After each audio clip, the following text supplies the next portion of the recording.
شروع اللہ کے نام سے جو بڑا مہربان اور نہایت رحم کرنے والا ہے۔ السلام علیکم سامعین، میں طاہرہ ذیشان ہوں اور آپ دیکھ رہے ہیں ہمارا چینل حکایات و واقعات۔ اکثر مفسرین کے نزدیک یہ واقعہ حضرت عزیر بن شرخیہ علیہ السلام کا ہے، جو بنی اسرائیل کے ایک نبی ہیں۔ واقعہ کی تفصیل یہ ہے کہ جب بنی اسرائیل کے بدعمالیاں بہت زیادہ بڑھ گئیں تو ان پر خدا کی طرف سے یہ عذاب آیا کہ بخت نصر بابلی نامی ایک کافر بادشاہ نے بہت بڑی فوج کے ساتھ بیت المقدس پر حملہ کر دیا اور شہر کے 1,00,000 باشندوں کو قتل کر دیا اور 1,00,000 کو ملک شام میں ادھر ادھر بکھیر کر آباد کر دیا اور 1,00,000 کو گرفتار کر کے لونڈی غلام بنا لیا۔ حضرت عزیر علیہ السلام بھی انہی قیدیوں میں تھے۔ اس کے بعد اس کافر بادشاہ نے پورے شہر بیت المقدس کو توڑ پھوڑ کر مسمار کر دیا اور بالکل ویرانہ بنا ڈالا۔ بخت نصر کون تھا؟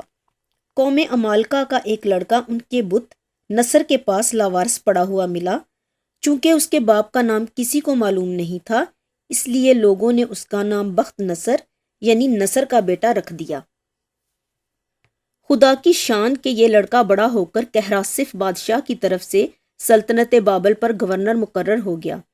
پھر یہ خود دنیا کا بہت بڑا بادشاہ ہو گیا۔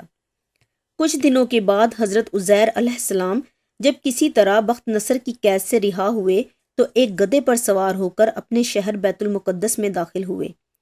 اپنے شہر کی ویرانی اور بربادی دیکھ کر ان کا دل بھر آیا اور وہ رو پڑے۔ چاروں طرف چکر لگایا مگر انہیں کسی انسان کی شکل نظر نہ آئی۔ ہاں، یہ دیکھا کہ وہاں کے درختوں پر خوب زیادہ پھل آئے ہیں جو پک کر تیار ہو چکے ہیں، مگر کوئی ان پھلوں کو توڑنے والا نہیں ہے۔ یہ منظر دیکھ کر نہایت ہی حسرت و افسوس کے ساتھ بے اختیار آپ کی زبان مبارک سے یہ جملہ نکل پڑا کہ انی یحیی ھذہ اللہ بعد موتھا، یعنی اس شہر کی ایسی بربادی اور ویرانی کے بعد بھلا کس طرح اللہ تعالیٰ اس کو آباد کرے گا۔ پھر آپ نے کچھ پھلوں کو توڑ کر تناول فرمایا اور انگوروں کو نچوڑ کر اس کا شیرہ نوش فرمایا۔ پھر بچے ہوئے پھلوں کو اپنے جھولے میں ڈال لیا اور بچے ہوئے انگور کے شیرہ کو اپنی مشک میں بھر لیا اور اپنے گدھے کو ایک مضبوط رسی سے باندھ دیا، اور پھر آپ ایک درخت کے نیچے لیٹ کر سو گئے اور اسی نیند کی حالت میں آپ کی وفات ہو گئی، اور اللہ تعالیٰ نے درندوں، پرندوں، چرندوں اور جنوں انسان سب کی آنکھوں سے آپ کو اوجھل کر دیا کہ کوئی آپ کو نہ دیکھ سکا۔ یہاں تک کہ 70 برس کا زمانہ گزر گیا تو ملک فارس کے بادشاہوں میں سے ایک بادشاہ اپنے لشکر کے ساتھ بیت المقدس کے اس ویرانے میں داخل ہوا اور بہت سے لوگوں کو یہاں لا کر بسایا اور شہر کو پھر دوبارہ آباد کر دیا، اور بچے کچے بنی اسرائیل کو جو اطراف و جانب میں بکھرے ہوئے تھے سب کو بلا کر اس شہر میں آباد کر دیا، اور ان لوگوں نے نئی عمارتیں بنا کر اور باغات لگا کر اس شہر کو پہلے سے بھی زیادہ خوبصورت اور بارونق بنا دیا۔ جب حضرت عزیر علیہ السلام کو پورے 100 برس وفات کی حالت میں ہو گئے تو اللہ تعالیٰ نے آپ کو زندہ فرمایا، تو آپ نے دیکھا کہ آپ کا گدھا مر چکا ہے اور اس کی ہڈیاں گل سڑ کر ادھر ادھر بکھری پڑی ہیں، مگر تھیلے میں رکھے ہوئے پھل اور مشک میں رکھا ہوا انگور کا شیرہ بالکل خراب نہیں ہوا، نہ پھلوں میں تغیر کوئی اور نہ شیرے میں کوئی بو باس۔ اور آپ نے یہ بھی دیکھا کہ اب بھی آپ کے سر اور داڑھی کے بال کالے ہیں اور آپ کی عمر وہی 40 برس ہے۔ آپ حیران ہو کر سوچ بچار میں پڑے ہوئے تھے کہ آپ پر وحی اتری اور اللہ تعالیٰ نے آپ سے دریافت فرمایا کہ اے عزیر، آپ کتنے دنوں تک یہاں رہے؟ تو آپ نے یہ خیال کر کے کہ میں صبح کے وقت سویا تھا اور اب عصر کا وقت ہو گیا ہے، یہ جواب دیا کہ میں دن بھر یا دن بھر سے کچھ کم سوتا رہا۔ تو اللہ تعالیٰ نے فرمایا کہ نہیں اے عزیر، تم پورے 100 برس یہاں ٹھہرے رہے۔ اب تم ہماری قدرت کا نظارہ کرنے کے لیے ذرا اپنے گدھے کو دیکھو کہ اس کی ہڈیاں گل سڑ کر بکھر چکی ہیں، اور اپنے کھانے پینے کی چیزوں پر نظر ڈالو کہ ان میں کوئی بھی خرابی اور بگاڑ پیدا نہیں ہوا۔ پھر ارشاد فرمایا کہ اے عزیر، اب تم دیکھو کہ کس طرح ہم ان ہڈیوں کو اٹھا کر ان پر گوشت پوست چڑھا کر اس گدھے کو زندہ کرتے ہیں۔ چنانچہ حضرت عزیر علیہ السلام نے دیکھا کہ اچانک بکھری ہوئی ہڈیوں میں حرکت پیدا ہوئی اور ایک دم تمام ہڈیاں جمع ہو کر اپنے اپنے جوڑ سے مل کر گدھے کا ڈھانچہ بن گیا، اور لمحہ بھر میں اس ڈھانچے پر گوشت پوست بھی چڑھ گیا اور گدھا زندہ ہو کر اپنی بولی بولنے لگا۔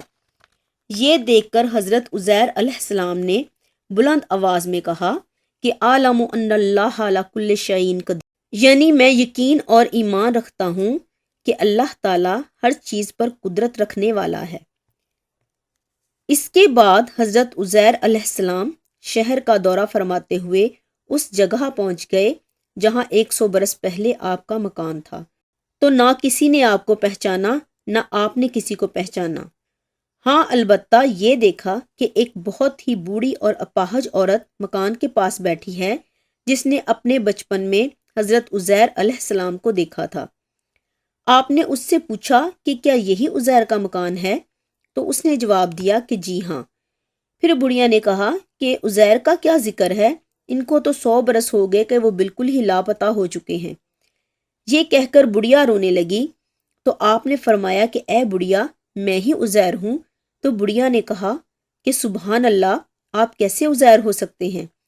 آپ نے فرمایا کہ اے بڑھیا، مجھ کو اللہ تعالیٰ نے 100 برس مردہ رکھا، پھر مجھ کو زندہ فرما دیا اور میں اپنے گھر آ گیا ہوں۔ تو بڑھیا نے کہا کہ حضرت عزیر تو ایسے باکمال تھے کہ ان کی ہر دعا مقبول ہوتی تھی۔ اگر آپ واقعی حضرت عزیر ہیں تو میرے لیے دعا کر دیجئے کہ میری آنکھوں میں روشنی آ جائے اور میرا فالج اچھا ہو جائے۔ حضرت عزیر علیہ السلام نے دعا کر دی تو بڑھیا کی آنکھیں ٹھیک ہو گئیں اور اس کا فالج بھی اچھا ہو گیا۔ پھر اس نے غور سے آپ کو دیکھا تو پہچان لیا اور بول اٹھی کہ میں شہادت دیتی ہوں کہ آپ یقیناً حضرت عزیر ہی ہیں۔ پھر وہ بڑھیا آپ کو لے کر بنی اسرائیل کے محلے میں گئی۔ اتفاق سے وہ سب لوگ ایک مجلس میں جمع تھے اور اسی مجلس میں آپ کا لڑکا بھی موجود تھا جو 118 برس کا ہو چکا تھا، اور آپ کے چند پوتے بھی تھے جو سب بوڑھے ہو چکے تھے۔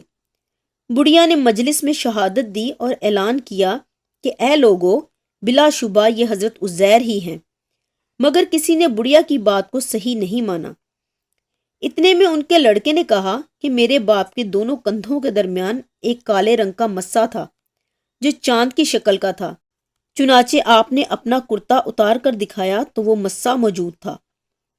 پھر لوگوں نے کہا کہ حضرت عزیر کو تو تورات زبانی یاد تھی، اگر آپ عزیر ہیں تو زبانی تورات پڑھ کر سنائیے۔ آپ نے بغیر کسی جھجک کے فوراً پوری تورات پڑھ کر سنا دی۔ بخت نصر بادشاہ نے بیت المقدس کو تباہ کرتے وقت 40,000 تورات کے عالموں کو چن چن کر قتل کر دیا تھا، اور تورات کی کوئی جلد بھی اس نے زمین پر باقی نہیں چھوڑی تھی۔ اب یہ سوال پیدا ہوا کہ حضرت عزیر نے تورات صحیح صحیح پڑھی ہے یا نہیں؟ تو ایک آدمی نے کہا کہ میں نے اپنے باپ سے سنا تھا کہ جس دن ہم لوگوں کو بخت نصر نے گرفتار کیا تھا، اس دن ایک ویرانے میں ایک انگور کی بیل کی جڑ میں تورات کی ایک جلد دفن کر دی گئی تھی۔ اگر تم لوگ میرے دادا کے انگور کی جگہ کی نشاندہی کر دو تو میں تورات کی ایک جلد برآمد کر دوں گا۔ اسی وقت پتہ چل جائے گا کہ حضرت عزیر نے جو تورات پڑھی ہے وہ صحیح ہے یا نہیں۔ چنانچہ لوگوں نے تلاش کر کے اور زمین کھود کر تورات کی جلد نکال لی تو وہ حرف بحرف حضرت عزیر کی زبانی یاد کی ہوئی تورات کے مطابق تھی۔ یہ عجیب و غریب اور حیرت انگیز ماجرا دیکھ کر سب لوگوں نے ایک زبان ہو کر یہ کہنا شروع کر دیا کہ بے شک یہی حضرت عزیر ہیں اور یقیناً یہ خدا کے بیٹے ہیں۔ چنانچہ اسی دن سے یہ غلط اور مشرکانہ عقیدہ یہودیوں میں پھیل گیا کہ معاذ اللہ حضرت عزیر خدا کے بیٹے ہیں۔ چنانچہ آج تک دنیا بھر کے یہودی اس باطل عقیدہ پر جمے ہوئے ہیں کہ حضرت عزیر علیہ السلام خدا کے بیٹے ہیں، معاذ اللہ۔ قرآن مجید نے اس واقعہ کو سورہ بقرہ رکوع نمبر 35 میں اس طرح بیان فرمایا ہے: عزیر کی طرح جو ایک بستی بیت المقدس پر گزرے اور وہ اپنی چھتوں کے بل گری پڑی تھی، تو انہوں نے کہا کہ اس بستی کو اس کی موت کے بعد اللہ کیوں کر نکالے گا؟ تو اللہ تعالیٰ نے انہیں 100 برس تک مردہ رکھا اور پھر ان کو زندہ فرمایا۔ اللہ تعالیٰ نے فرمایا کہ تم کتنے دن یہاں ٹھہرے؟ تو انہوں نے کہا کہ دن بھر ٹھہرا ہوں گا یا کچھ کم۔ تو اللہ تعالیٰ نے فرمایا کہ نہیں، آپ تو 100 برس تک یہاں ٹھہرے رہے، اور آپ اپنے کھانے پینے کی چیزوں کو دیکھ لیجئے کہ وہ سڑی نہیں ہیں، اور اپنے گدھے کو دیکھیے جس کی ہڈیاں تک سلامت نہیں ہیں، اور یہ اس لیے ہوا کہ ہم آپ کو لوگوں کے لیے اللہ کی ایک نشانی بنا دیں، اور ان ہڈیوں کو دیکھو کہ کیوں کر ہم انہیں اٹھان دیتے ہیں اور پھر انہیں گوشت پہناتے ہیں۔ جب یہ معاملہ ان پر ظاہر ہو گیا تو انہوں نے کہا کہ میں خوب جانتا ہوں کہ اللہ سب کچھ کر سکتا ہے۔ ایسی مزید ویڈیوز دیکھنے کے لیے ہمارے چینل کو سبسکرائب کریں تاکہ ہماری نئی ویڈیوز کی نوٹیفیکیشن آپ کو بر وقت ملتے رہیں۔ ملتے ہیں پھر کسی نئی ویڈیو کے ساتھ، تب تک کے لیے اللہ نگہبان۔